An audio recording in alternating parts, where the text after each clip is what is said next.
But if you are open enough to think about, what do I really need? What qualifications are critical to success? Your world opens up for possibilities.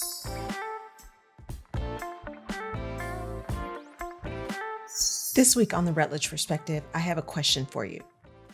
Are you qualified to do the thing you want to do? Or do you have experience to do the thing you want to do? Are you qualified, or do you have the experience? Or maybe it's both. I ask this question because I talk a lot about the value of experience. We had a series, or I did a series on value and pay and compensation, and ensuring that we're no longer using that word worth, paying you for what you're worth, but rather paying you for the value that you bring, and reminding all of you that there is value related to experience, right? The ability to see things, connect dots because you've experienced them before. You have a gut instinct about something. Experience is valuable. And experience is too, but experience is valuable. But there's something else around that I want you to consider. And that's why I asked you the question is, what about being qualified? You don't have experience, but you're qualified. And what does that mean? I was at the ROI Summit, and Rachel Rogers, who ran the summit, she wrote, "We Should All Be Millionaires."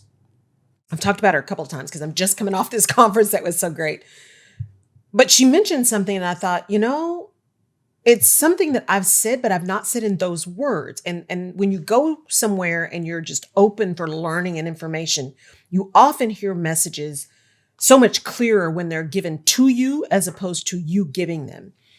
And so she was talking about team in this context, and hiring team and getting people around you and inexperienced people. And she said, but you want to make sure that you understand whether or not people are qualified to do the work that you're hiring them to do. Are you qualified?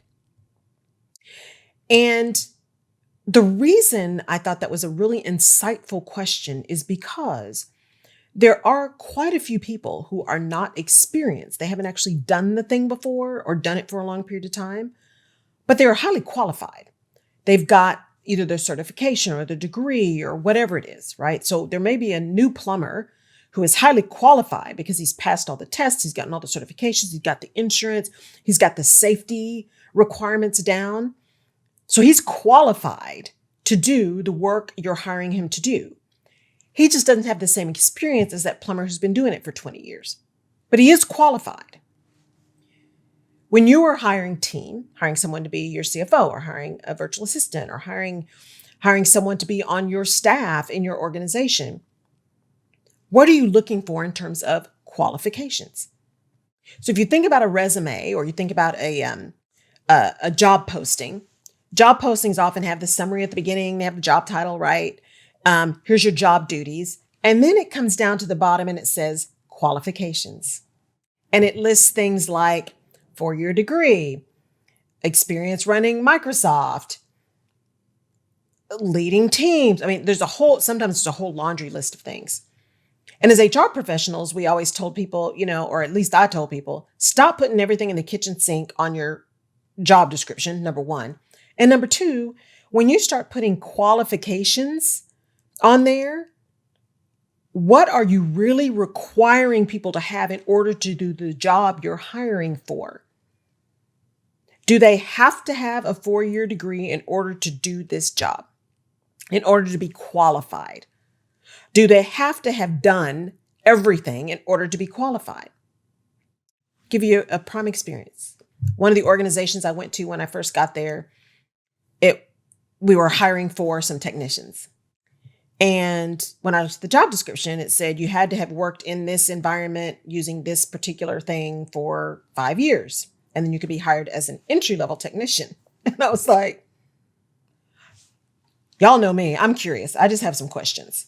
So they have to have worked in this kind of environment with this kind of chemical in these processes for 5 years before they can come work for us at entry level. Absolutely.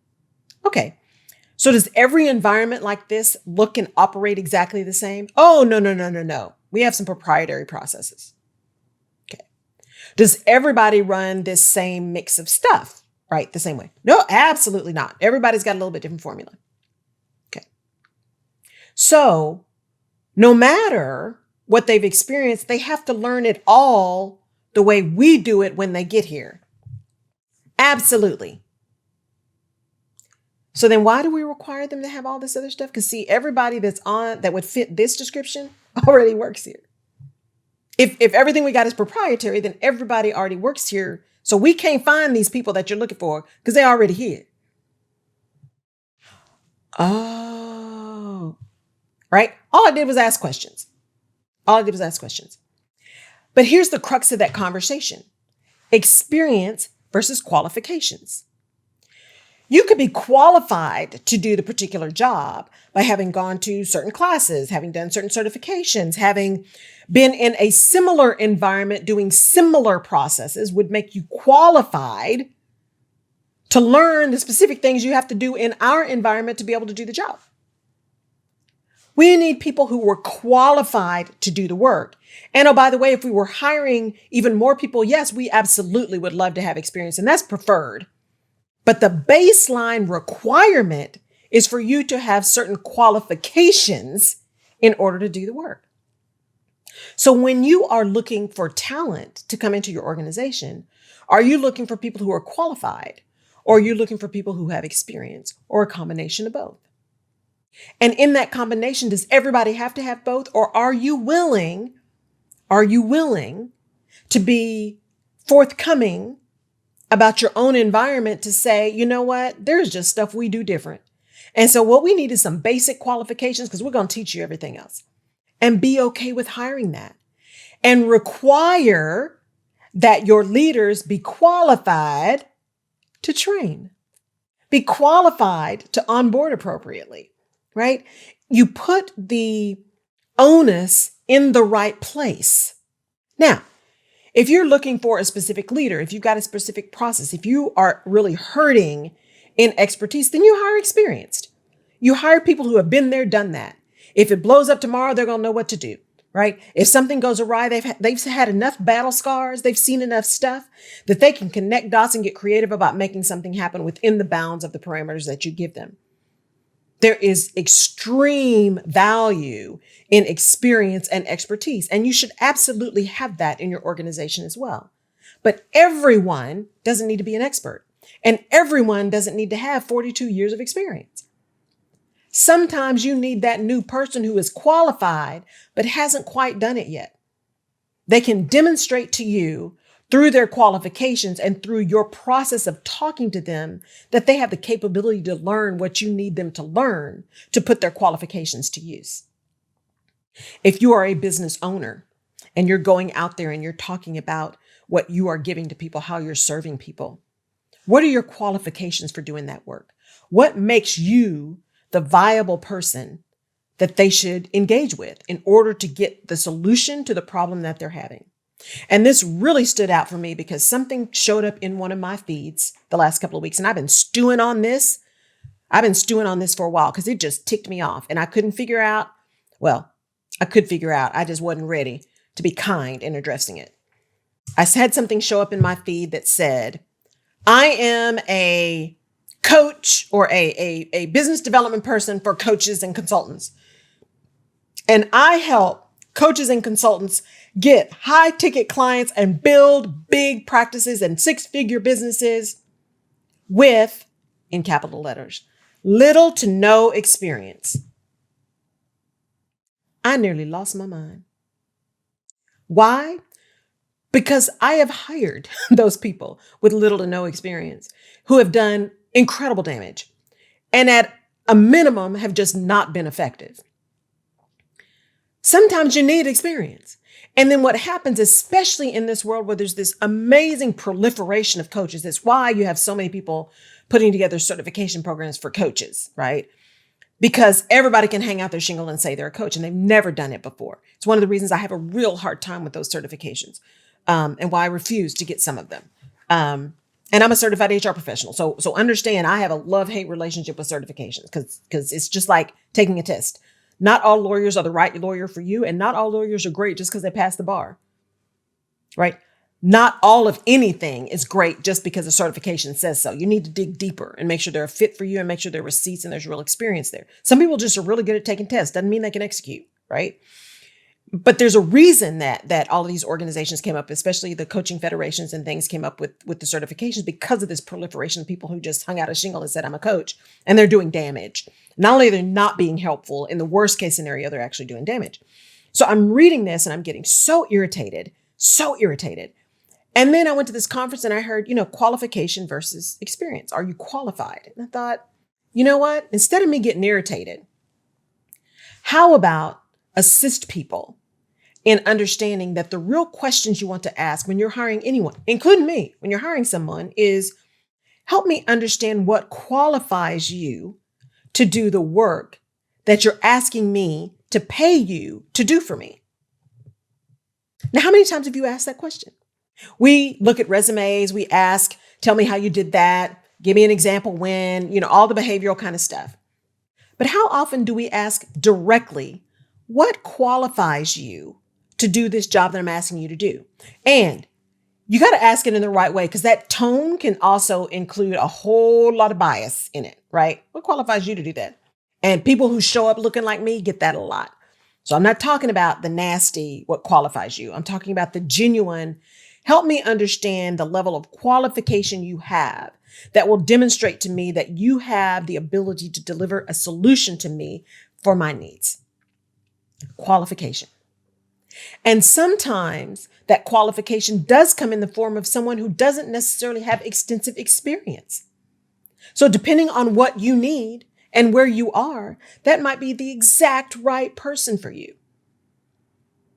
But you have to be clear on what it is you need first, and then be clear on what questions I ask to understand qualifications. It's on you. If you're the purchaser, it's about being a conscious consumer. What qualifications get me where I need to be, and how much experience do I need to engage in? If you have ever read, there's a book called Top Grading that came out a while ago, and he did a second edition, Top Grading too. I don't know if he's done another one or not. But one of the key pieces, it's a whole process around talent and hiring. It's a really extensive interview process. It's actually very good, but it's really, really deep and detailed. And one of the things he talked about is the definition of top talent. And he says, and I'm paraphrasing here, but basically top talent is the best talent you can get in your market for what you're willing to pay. I'm going to say that again. Is the top talent you can get in your market for what you're willing to pay. That becomes top talent for your organization. So when you're trying to find a solution or someone to deliver a solution for you, what are the qualifications that you are looking for and that you can afford? So it could be that you start with qualifications because there may be a little lack of experience there, but the experience is going to be the expensive part. If you can find someone who is qualified, you can be really clear on what you want and you understand and have a rapport with them that you're pretty sure that they can deliver. Perhaps the person you go with is less experienced, but highly qualified.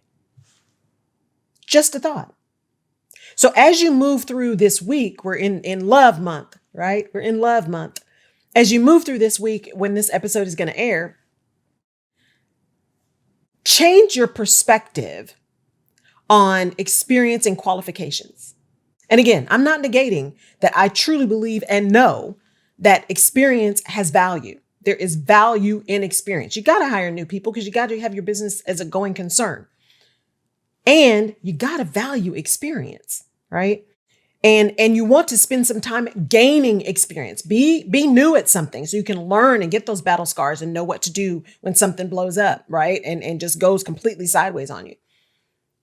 But also understand that qualification and experience are neither mutually exclusive nor guaranteed to exist at the same time. Someone can be highly qualified and inexperienced. Someone can be extremely experienced and not at all qualified, right?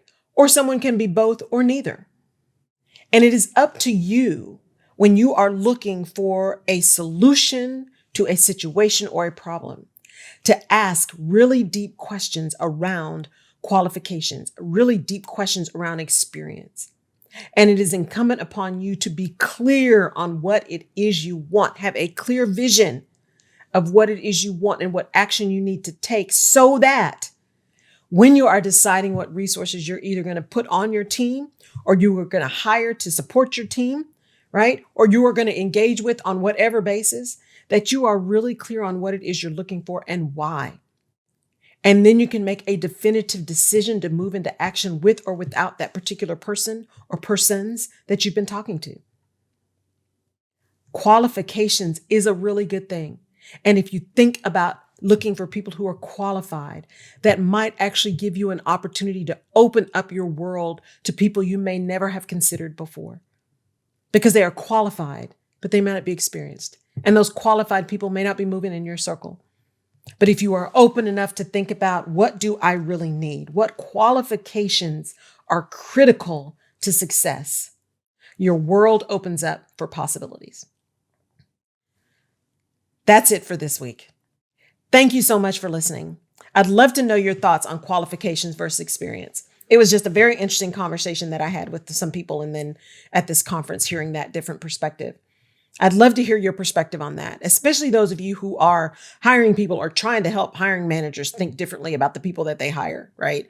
And hire inclusively and hire broadly. Qualifications versus experience, especially when you're trying to get in new hires. Would love to hear your thoughts. As always, thank you for tuning in. I appreciate it. Thank you for being a part of my village. And send me a DM. Let me know what you'd like to talk about. If there's some things that you would definitely like to have on the docket, or some questions you just have, I'd love to engage with you and talk about those topics. Go out to your favorite platform, download, listen, share, give us a 5-star review, and let us know what we can do to add for the next episodes. I appreciate every single one of you, and thank you for sharing your time with me. Take care and have a great week. We'll see you next time.